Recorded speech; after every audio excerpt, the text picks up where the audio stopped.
Hey YouTube, HiveRadical here. I've got a few moments, so I was going to give a quick answer here to PurpleNovaX and also to Chalkers. And they've been addressing themes that are common to some of the more thoughtful responses I've gotten, but they kind of center around the issue of PurpleNovaX, for example, sees genders as potentially more than just male and female.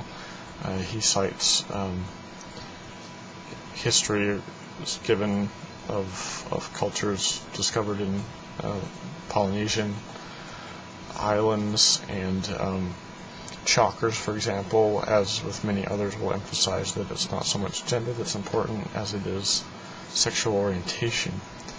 Now, the issue with that, and this kind of touches on, Chalkers was making a lot of erroneous assumptions that led to wrong conclusions that are made by many, and so I'm going to quickly address those.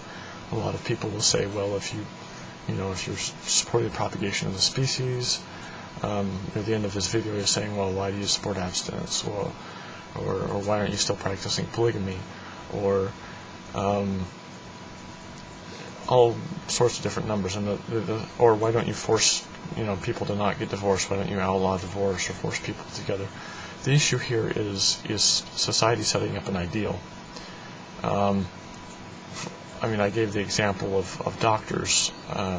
When I was in the comments to Chalkers, I said doctors, we don't just because doctors take the Hippocratic Oath, which is to maximize life, to obligation to save life, that doesn't mean we go around and we force all the doctors all the time to save as many lives and to better as many life and extend as much life as humanly possible. It also doesn't mean we go out and outlaw other people who claim to be healers. We set up an ideal. We have accredited institutions that hand out certificates that say medical doctors to specify this certain kind of doctor. And the way I see it is to take marriages and to lump them all with the label marriage, or these unions, and to say that these are all marriage, these are all legally accepted as marriages, these are all seen as equally valid by society, is the equivalent to society going and saying all healers are equivalent, all healers have to be able to take the name doctor, and all healers have to be able to go any place that requires a doctor. All insurance companies would have to take a doctor. This is just to give you an idea of where I'm coming from. That's the same thing with marriage. Now, to address something with Chalkers, and I believe PurpleNovaX had a similar question, or a question along a similar strain. He brings up the question of why would you inhibit two people that want to be together? And again, I put forward already that this is about the children. Now, the reason the children being first would be so important is because the one thing about the sexuality or the sexual orientation aspect, and putting that as being equivalent to gender, the capacity to both produce children and then to optimally provide them with a mother and a father,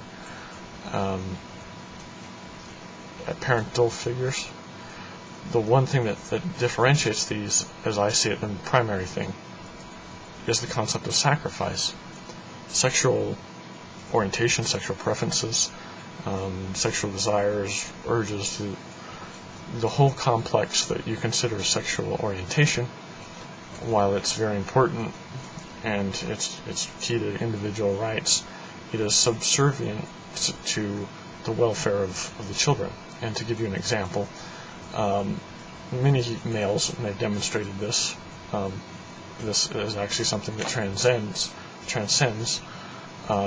the sexual orientation as we commonly think of it, but it is an aspect of the way men are oriented sexually, so that's why I put it in the sexual orientation language. But men, as a general rule, and you can always find exceptions with these, but men as a general rule seek variety in partners. And so you could say that that's an aspect of my sexual orientation as a male, is to seek a variety of partners.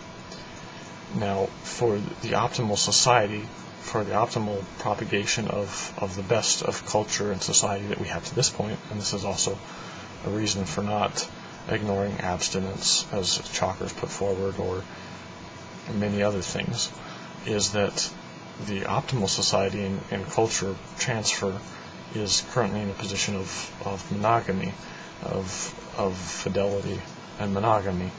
And the one thing is when I'm a male and I marry, and I'm committing to a woman, to a monogamous relationship, I am putting aside an aspect of my sexuality for the benefit of the children.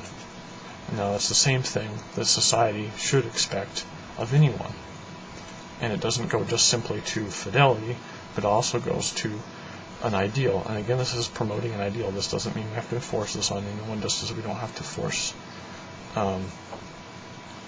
we don't either have to force doctors to go around and heal everyone all the time, every waking moment, or we don't have to be free and let everybody who wants the title doctor to take it. It's not an either-or situation. We set up ideals, and we encourage those ideals with incentives to set up situations that are ideal.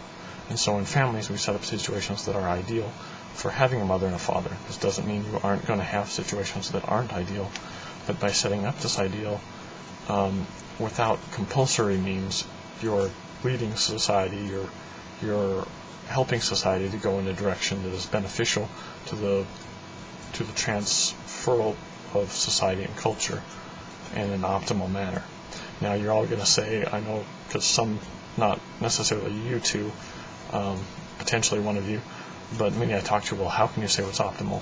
Well, I'm talking in terms of fitness, and this is not just fitness for now, so don't bring out your statistics of how, the children just turn out just as fine as everyone else, because this is generation over generation over generation. This isn't really just vital statistics here and now. This is, humanity 5, 6, 10, 20 generations from now, with an alteration to the foundational unit of society. This isn't something that you can measure real fast. To give you a quick example, in Europe, say Sweden, for example, they're taking and they're not having as many children, and they're donating a vast amount of resources to these children. So the statistics for these children, even though their marriage rates are very low, they have fewer children. They don't have as many children to adults, so more children can focus more energy on fewer children. They've also spent twice as much. By saying that, I mean their national debt, their per capita share of their national debt is twice what ours is in the U.S. So they've dumped tons of resources into the upcoming generation. The upcoming generation is smaller. So of course you're going to have things, vital statistics that look beneficial. You're going to have high education rates. You're going to have all sorts of wonderful things. The kids will work wonderfully in society as far as functioning in an economy, but as far as perpetuating Sweden's culture is headed for disaster. The same is true for Japan and many other Western industrialized nations with demographic collapse. But this is, again, I'm trying to be fast and concise, but get to your answers also. But that's the thing with marriage, and the reason why marriage is important, and why we can't just divvy out the label to whoever, simply because they're two people that want to get together. Because marriage is about more than just two people getting together. This isn't to discount their desire for each other or their care for any children. It's talking about the ideals that society should hold up for the best, for the welfare of humanity. You ask how it affects me. Things don't have to affect me here and now for me to care about them. I think it would be rather horrible if society was so focused on the welfare of the here and now that they forgot about the future generations. And so the whole thing of, it's not affecting you. Well, it doesn't have to affect me directly. It can affect my generation, my kids, my grandkids, my great-grandkids. And I don't see how you could take and look at a foundational restructuring of what society condones as being the seeding unit of the family, as marriage between a man and a woman, how you can change that and think that that's not going to have profound effects into the future. Anyway, I'm sorry this has to be so fast and garbled, and I can't speak up any louder, but people are sleeping, and I look forward to hearing from both of you and anyone else who will respond.